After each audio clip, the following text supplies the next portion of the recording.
This is one of the few public clips of a Ukrainian soldier firing a next-generation light anti-tank weapon, an NLAW. And this is what it can do. It means just one Ukrainian can take out a Russian tank or armored vehicle. Yup. Thousands of NLAWs were supplied by the UK and Luxembourg, while numerous countries have sent other kinds of anti-tank weapons. We counted up all of the military aid promised Ukraine in just the first week of war. The European Union and 27 countries committed more than $1 billion worth of weapons and supplies for the fight. What could have taken months of bureaucratic approvals, political maneuvering, and logistical coordination happened in a matter of days. So, oh my God, someone says still not as dangerous as my mother-in-law. God damn it, dude. Why did so many countries race to arm Ukraine? Huh. What did they send? And what is it all worth? I wonder why they did that. Probably because they care about Ukrainian lives, I think. That's why. Definitely. That's no other reason. No other purpose. I'm sure that's the only reason. Russia invaded Ukraine on February 24th. Within 24 hours, Lithuania, Poland, France, Estonia, and the United States all announced military aid for Ukraine. Biden approved $350 million in military aid. Dude, I love fat planes, dude. That shit looks fire, dude. Look at that.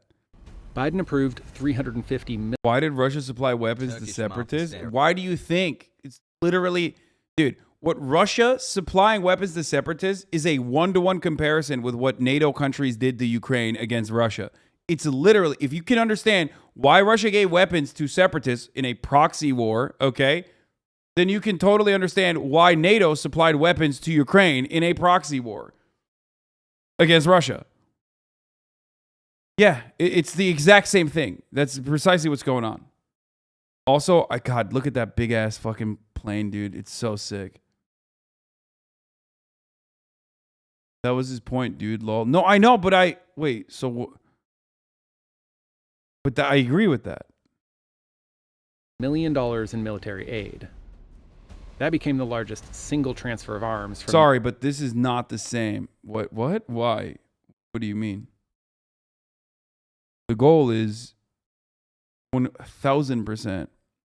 Don't pretend the separatists weren't Russian soldiers. Yeah, dude, everyone living in fucking Donbass is a Russian soldier. Yo, there were, of course, mercenaries, dog.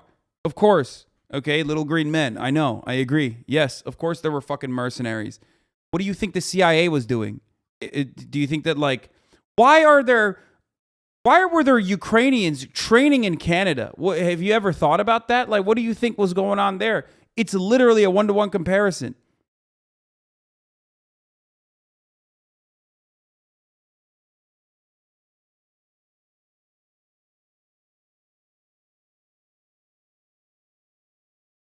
U.S. warehouses to another country ever. It was the start of a flood of military supplies sent to Ukraine in just the first week of war, as protests around the world called for an end to the invasion. Stop Russian aggression!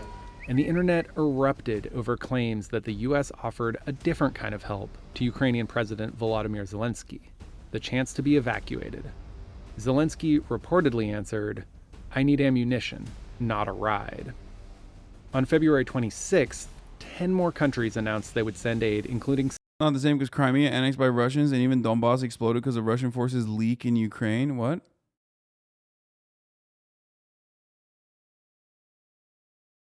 Ukraine didn't start war in Donbass region nor the current invasion, so I don't think it's a one-to-one. No, also, Ukraine is the victim in this situation. I wasn't making a comparison about Ukraine. You need to also understand that being a victim in this situation also means your sovereignty or your personal interests or your personal moves are somewhat irrelevant in the conversation.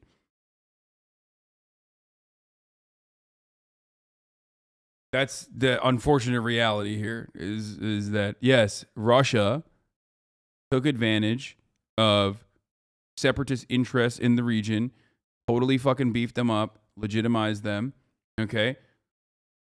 And I think that Ukraine's collapse only strengthens Russia's arm industry. When Russia develops an independent economy, they'll just continue to use that leverage to manage the conflict in the same way America does and not even use anything except drones for warfare. So none of this is going to be good from now on ever.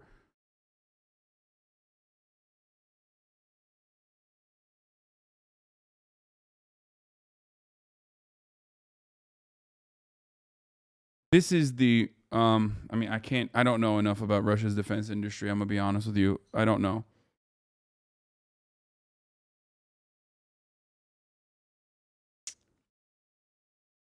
Yeah, I can't conclusively, I can't even say this is a stupid take or not. I don't know. I literally don't know. Okay.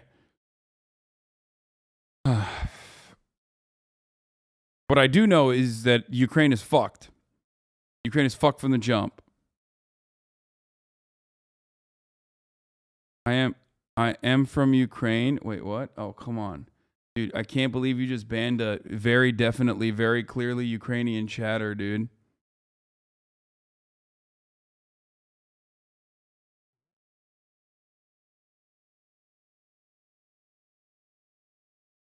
On the video of North Korea giving Russia shit. W ad blocker. I am from the Ukraine. Am using Google Trends. Please don't talk about what's happening just for view El Hasan.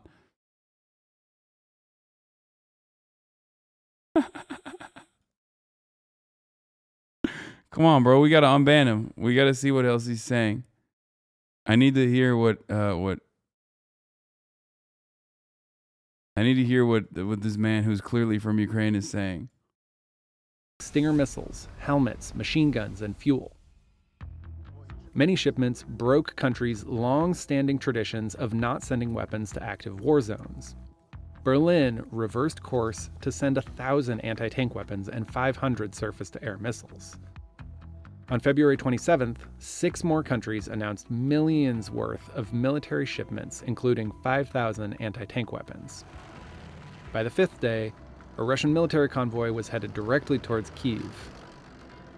For the first time in its history, the European Union financed and purchased weapons for a country outside its borders, to the tune of $505 million. Europeans saw a much bigger danger in the invasion. I'm sorry to do this, but my friend is bitching to me that you haven't covered Katanji, and all I was wondering is if you ever covered her nomination at all. If you don't need to answer, you don't want to, of course, sorry, man, but he won't just shut up. I literally covered it for the past, 3 days for hours. Pretty funny, for hours. Target is not only Ukraine. The target is the stability in Europe and the whole of the international peace order. And we will hold President Putin accountable for that. By the end of the first week, I have 3 friends from Ukraine, some from Lviv, one from Donbass. They moved to another country. Of course, their stories a bit separates, but don't say that Donbass attacked Ukraine. Go check some old news about what happened after Maidan. Yeah, people fucking think that, Euromaidan was just, hugs and kisses. Obviously, the fucking government was incredibly brutal and also super fucking corrupt. But people also think that, there was no activation of right-wing paramilitaries made by American government officials that were literally there. John McCain just went to fucking Ukraine for no reason. He just wanted to go there. You know what I mean? Amy Klobuchar went to Ukraine for no fucking reason. The American government literally twice said we should stop arming Nazis in the form of legislation for no reason. None of those things are real, okay? None of that happened. That the Minsk agreement was violated by Ukraine as well as Russia, but definitely by Ukraine for no reason. And let me tell you something. The power, or rather the overwhelming air superiority in that situation was in the hands of the Ukrainian National Guard and the Ukrainian military when they were shelling cities, not dissimilar to how Russia is shelling the rest of Ukraine right now. Okay? How do so many people know about Ukrainian politics? I'm a fucking retail stalker in college. I still don't know shit. They don't. They just have heard things here and there from YouTubers that are making arguments for them that they're just coming in here to repeat. So they can feel like moral superiority or some shit. It's literally just fake.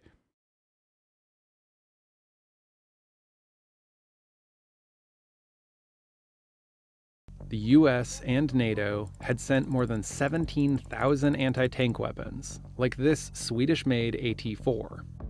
В принципі, вона не така важка, як казалось. Generally speaking, this weaponry isn't that hard to use, as it may seem at first. В принципі, We can get to use that. Some of what the EU and US sent are newer weapons, like Javelin and Stinger missiles. But much of the military equipment shipped by European countries is older weapons from the Soviet era. When Germany said we're going to deliver a couple of thousand air defense missiles, those were things. Azov had only 300 soldiers during the 2014-2015 Civil War and only saw combat in Mariupol. Yeah, totally. It's only Azov that's like right wing. You're right. No one else.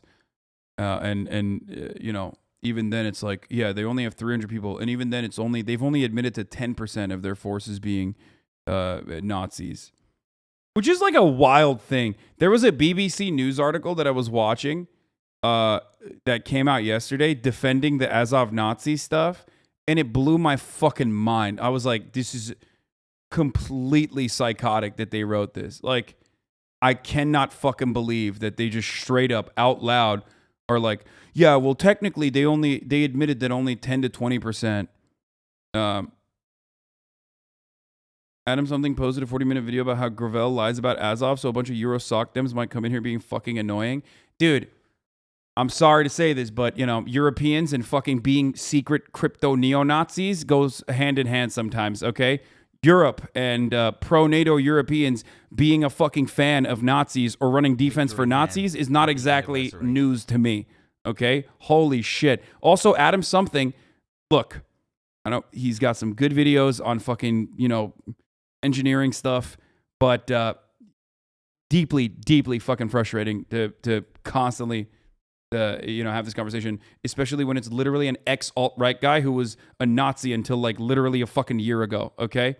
Maybe it's real comfortable for someone to fall back into those propaganda talking points.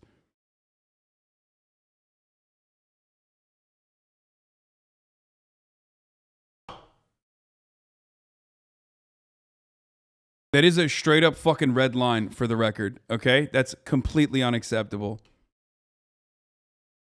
Like, the idea that, like, we should continue arming fucking right-wing paramilitaries, or it was good that we did that, and we should keep doing that, is great. Yeah, we totally. That's never been bad. That's a little unfair to not everyone is born to leftist. I agree. I am very, very open-minded. I'm very, very open-minded to people who, and I believe in rehabilitation, but, you know, it's wild to watch, like, Western media straight up fucking advocate for ISIS 2, like white ISIS 2, right in front of our fucking eyes, and I'm seeing people that are supposed to be like, he made an entire post on YouTube saying nuclear war isn't so bad. Adam's a complete okay, I don't want to.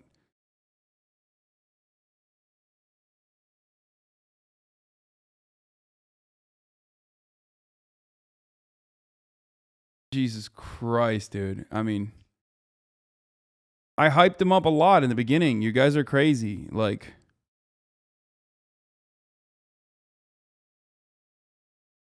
if you were open-minded, you wouldn't have anger in your voice when talking about other sides. Brother, there is no side in the war that I take. I only side with the working class.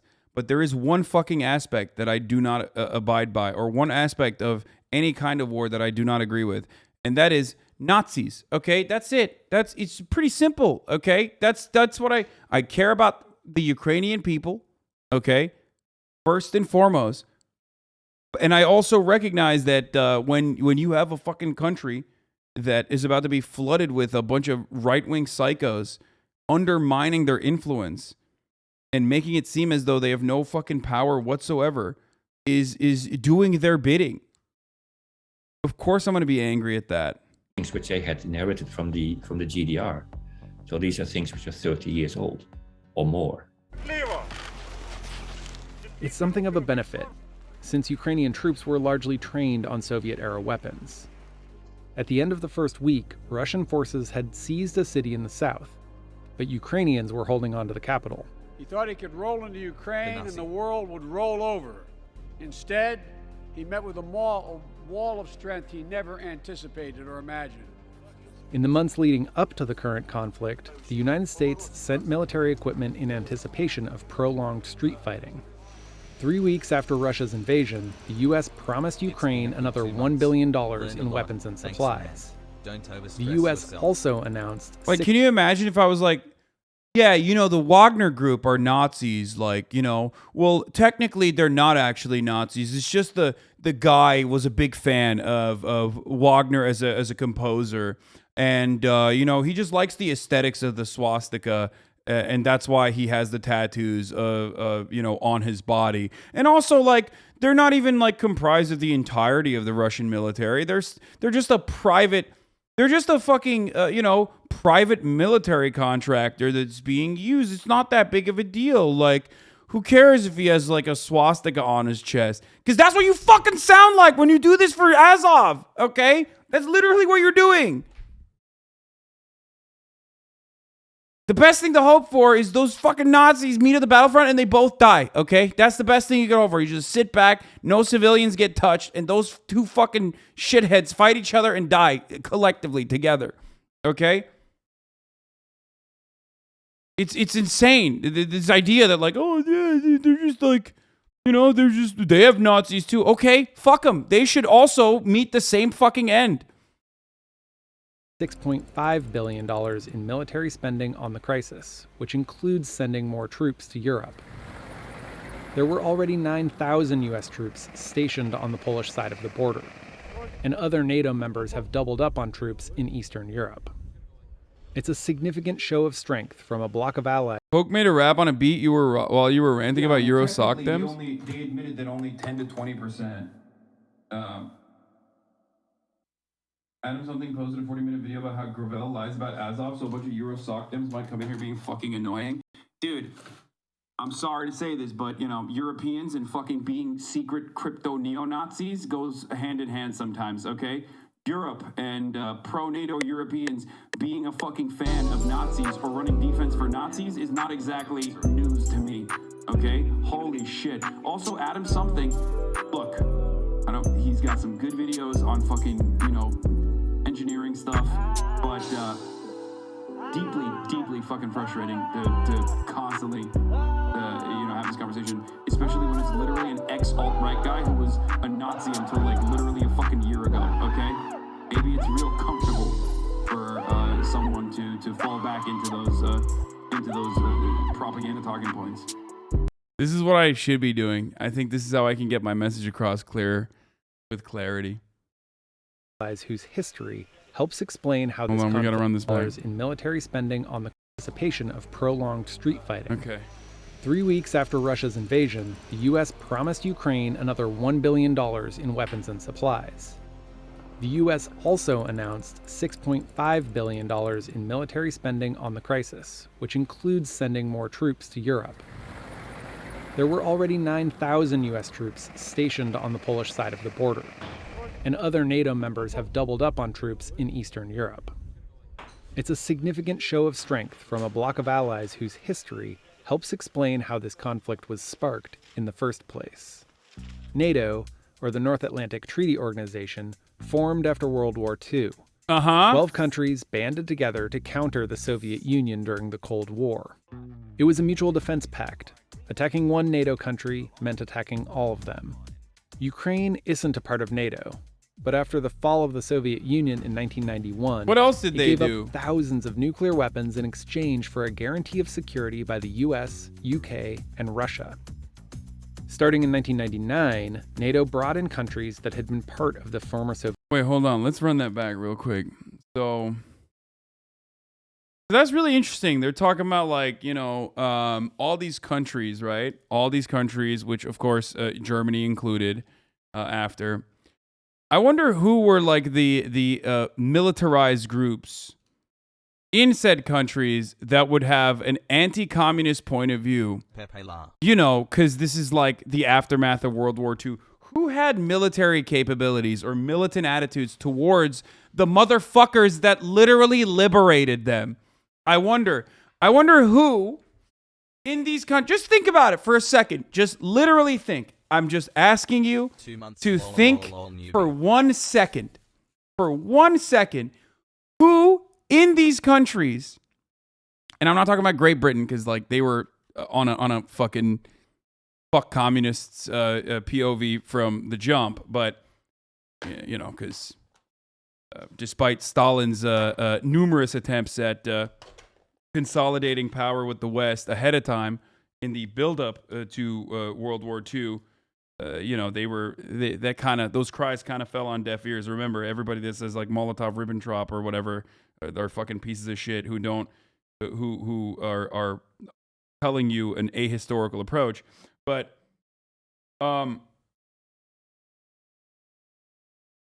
who do you think these guys in these countries that were fucking destroyed, who do you think in these countries was willing and able to fight and had the wherewithal, knowledge, and more importantly, the enthusiasm to fight communists? Huh? Think about that. Who? Because it certainly wasn't the fucking communists in those countries, which at the time there were viable communist parties in said countries. It wasn't the resistance to the fascists, because the resistance to the fascists in a lot of instances was comprised of Popular Front figures. Popular Front being, pro-Soviet figures. It was the other side. Those who did not die in the war that, had an expressly anti-Soviet attitude in these countries. Because, World War II was won by the Soviets. That was the, by the overwhelming majority in every single one of these, even Western European nations at the time, was that, yes, of course, the USSR played a significant role in the death and destruction of Nazi superpower. Okay? So the remnants of that and the influence of that, even in Western Europe, was pretty significant. So how did that go away? What happened to all of the communist parties in these countries? What happened to all of the social democratic parties in these countries that were, at the very least, reformist, revisionist, but still adjacent? What happened to all the trade unionists? Where'd they go? What could have happened, I wonder? I don't know. I mean, it's just, they probably decided, no, we love the very same fascists that we were dying at the hands of, and the helpful resistance, Popular Front, and also all the anarchists and all the communists that helped liberate Europe and were anti-Nazi from the jump. Those guys are bad, actually. Despite how popular they were in polling. Country meant attacking all of them. Ukraine isn't a part of NATO, but after the fall of the Soviet Union in 1991, it gave up thousands of nuclear weapons in exchange for a guarantee of security by the US, UK, and Russia. Starting in 1999, NATO brought in countries that had been part of the former Soviet bloc, like Poland and Hungary. The continued expansion has made Putin furious. He's made his case by claiming Western leaders promised not to expand NATO, even though there never was an agreement not to expand. Сегодня достаточно одного взгляда на карту, чтобы увидеть, как западные страны. Wait, that one's bullshit too. Has made Putin. You literally can't, on the one hand, be like, wow, Russia never abided by the original security commitments that they made in the denuclearization agreement, which was a big L for Ukraine, okay, straight up. But then turn around and be like, also, no such promises were made that NATO would not expand post-Eastern, post-Germany. Okay. Sorry. You didn't have it in writing, so it doesn't matter. Well, I guess the lesson you need to learn is never trust the Western leaders. Never take them at their word for it. And I guess get it in writing. But if any one of you thinks that the West would not have expanded NATO regardless, even if it was in writing, is a fucking dumbass, okay? So you want the West to be a USSR puppet? I mean, we're talking about a degree of historical revisionism that would be so, like, it's like a movie at that point.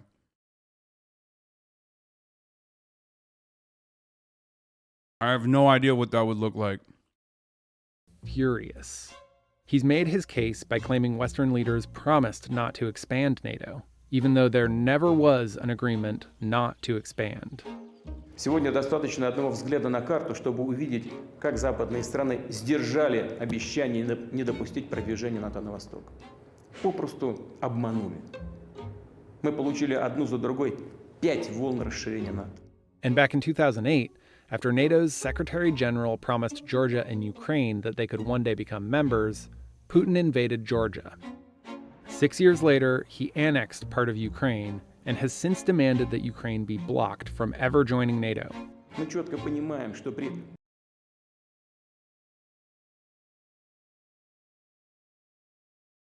Ironically, the video reveals the ultimate intentions here. You know? They didn't try to Finland? Yeah, I wonder why.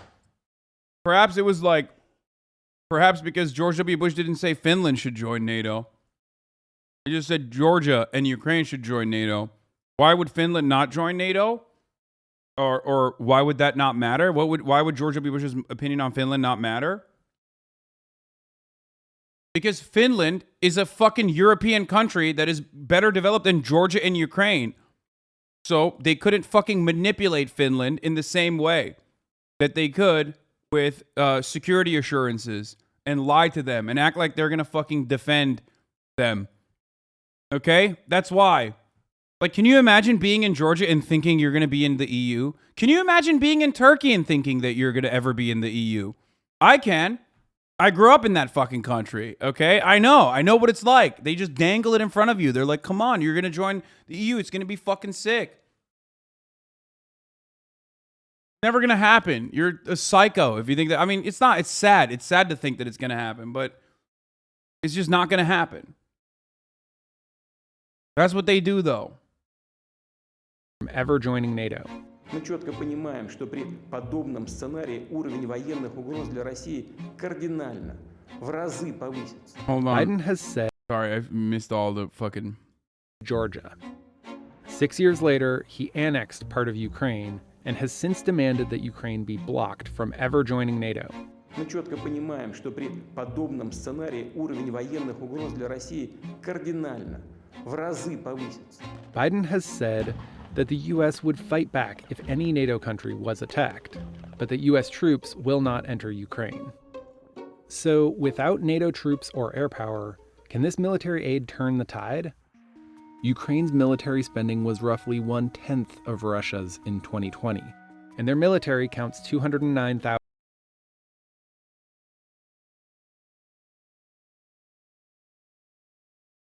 Yeah, except the CIA and NATO and the Western Union thought the communists could take over, so they planned a little thing called stay behind organizations to ensure that never happened. Brother, communists literally governed France. Holy shit, Americans need to be more open about world history. Also, look up who got elected in France in 1981, and he had a socialist government before World War II as well. But I know about what you said. Yes, my dad, what?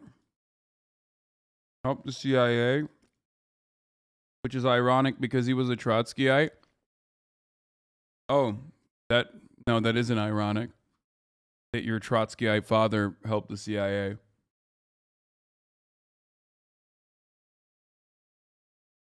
I mean, it's only ironic if you... Anyway. Yeah, I guess it's ironic. What's next? Are you going to tell me an anarchist was also helping the CIA? A double ironic. So much irony. Anyway, don't ever have a fucking argument in my chat ever again without me being involved in it.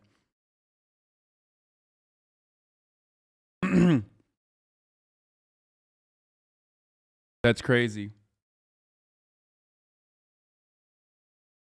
Look up Stay Behind and the murder of Olof Palme. Dude, I know. What do you think I'm talking about when I talk about fucking Gladio and what NATO's involvement was with right-wing paramilitaries and reactionary fucking groups that they activated to do bloody violence in countries that had a sympathetic point of view to fucking communist and Soviet era influence. Okay?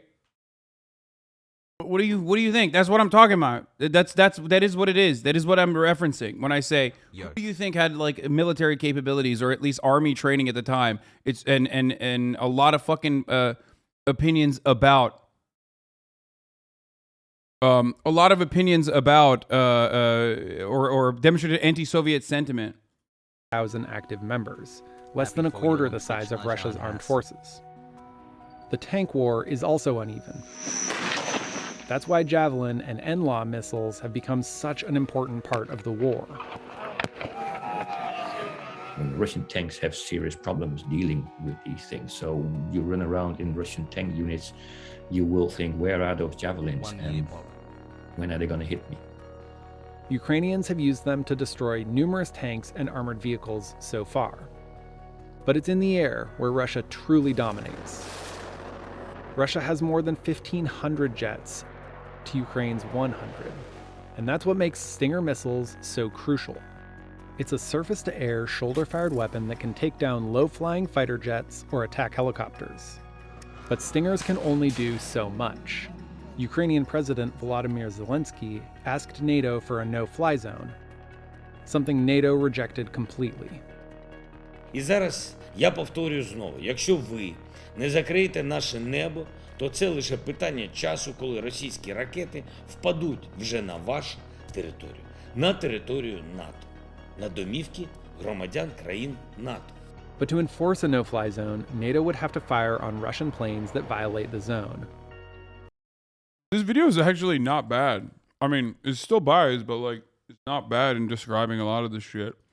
NATO would also need to destroy Russian surface-to-air missile defenses on the ground. All of that could risk a broader war with Russia. 1 month after the start of the war, Ukraine still controlled Kyiv. There's much talk of Ukraine's resilience, but the question remains if they can stand up to Russia alone, even with all this extra firepower.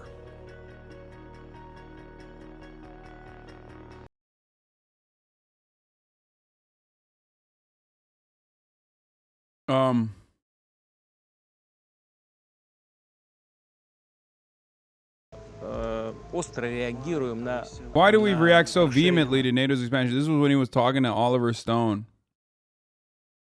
NATO's expansion is credited as executive if it felt threatened by NATO.